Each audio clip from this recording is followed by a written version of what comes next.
আজকে বাংলাদেশের গণতন্ত্র নিয়ে একটু যে ধোঁয়াশা, একটু যে আশঙ্কা তৈরি হয়েছে, নির্বাচন নিয়ে এক ধরনের ভুল বুঝাবুঝির সৃষ্টি হচ্ছে।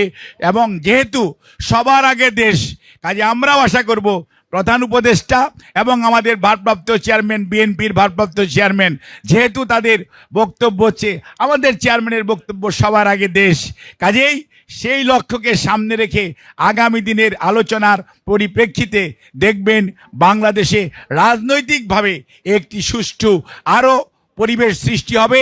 কিছুদিনের মধ্যেই বাংলাদেশের পরিস্থিতি সৃষ্টি হবে।